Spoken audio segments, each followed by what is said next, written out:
नमस्कार, मी पंजाब डक हवामान अभ्यासक मुक्काम पोस्ट बोगळे धुमगाव तालुका शिलो जिल्हा परभणी. आज आहे 4 ऑगस्ट 2024. राज्यामध्ये म्हणजे आज 4 ऑगस्टपासून पुन्हा म्हणजे आता 4, 5, 6, 7, 8 दरम्यान आणखीन पावसाचा जोर वाढणार आहे, म्हणून हा अंदाज लक्षात घ्यायचा. मुंबई, नाशिक, उत्तर महाराष्ट्र, त्याच्यानंतर पुणे या भागात जरा जास्त पावसाचा जोर वाढणार आहे, म्हणून हा अंदाज लक्षात घ्यायचा.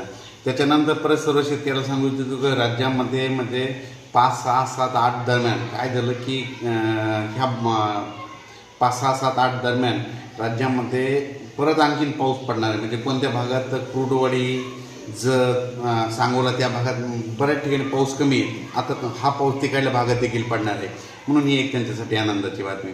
परत सर्व शेतकऱ्याला सांगू इच्छितो की राज्यामध्ये आता म्हणजे आज आहे 4 ऑगस्टपासून राज्यामध्ये जवळपास 10-12 ऑगस्टपर्यंत पाऊस असा चालू राहणार आहे. दररोज भाग बदलत पडणार आहे, म्हणून हा अंदाज लक्षात घ्या.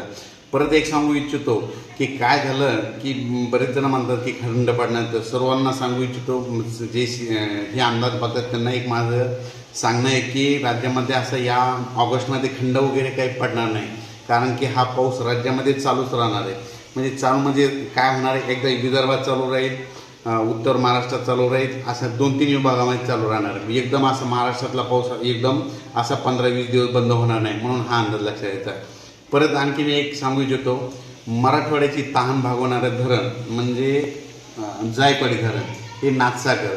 म्हणजे काय झालं, नाथसागर आता 10% जवळपास आणि यावर्षी जवळपास 4% पाणी होतं, तर आता ते 10% गेलं आहे. तर जे मराठवाड्याची जी ताण भागवणार आहे म्हणजे संभाजीनगर, जालना जिल्हा, परभणी जिल्हा, नांदेड जिल्हा, हिंगोली म्हणजे या भागामध्ये जायकवाडी धरणाचं पाणी जातं आणि तिथल्या शेतकऱ्याला तर शेतीला उपयुक्त येते.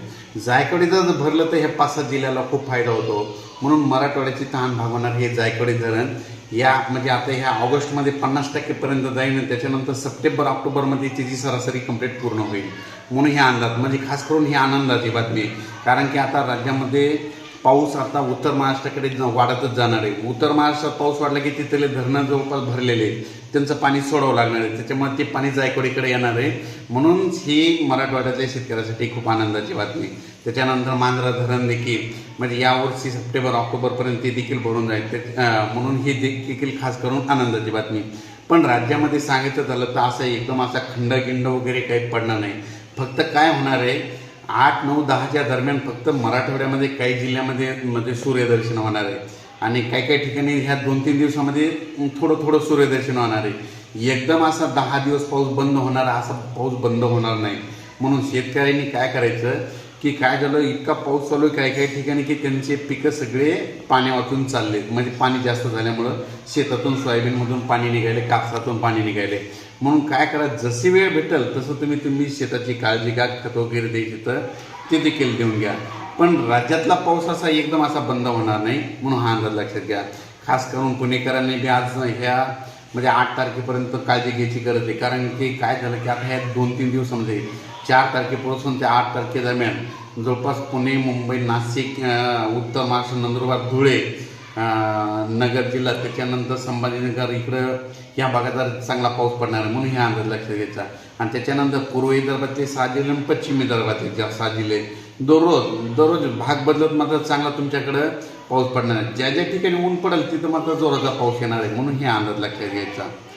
परत एकदम असं राज्यभर असं सगळीकडे सूर्यदर्शन होणार नाही.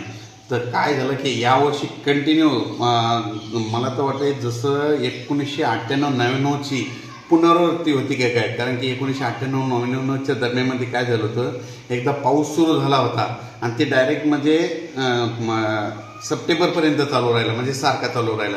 म्हणून तशी आवर्ती होती काय तशी भीती वाटत आहे.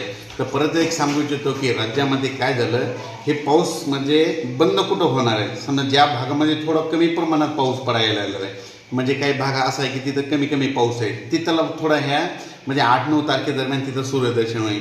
पण ज्या भागामध्ये जास्त पाऊस आहे तिथला मात्र पाऊस चालूच राहणार आहे, 2-2 दिवसाला तिथं पाऊस येतच राहणार आहे, म्हणून हा अंदाज लक्षात येतात. म्हणजे असं एवढा काही मोठा खंड पडणार नाही, पाऊस चालूच राहणार आहे. जशी वेळ भेटेल तसं तुम्ही कामे करून घ्या.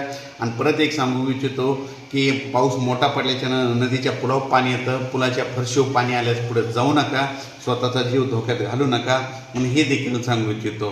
आणि पुणेकरांनी आणि मुंबई आणि तसेच त्याच्यानंतर उजनी धरण जवळपास आता 83% केलं आहे. आपण 9 जूनला एक पंढरपूरच्या कार्यक्रमात सांगितलं होतं की यावर्षी उजनी धरण 100% भरणार आहे.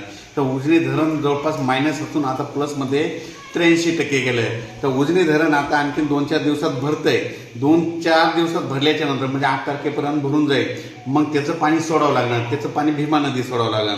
मग भीमा नदीत पाणी सोडलं तर नदीकाठचे सर्व शेतकऱ्यांनी ज्यांची पाईपलाईन असेल, ज्यांची स्प्रिंकलरचे पाईप असेल, मोटरी असेल, तुम्ही तुमच्या सुरक्षित तरी काढून घ्या. कारण की धरणाचं पाणी सुटणार आहे, त्याच्यामुळं तुमचे पाईपलाईन वाहून जातील. म्हणून ही खास करून काळजी घ्यायची गरज आहे. अचानक वातावरण बदल झाला तर लगेच एक मेसेज दिला जाईल. धन्यवाद.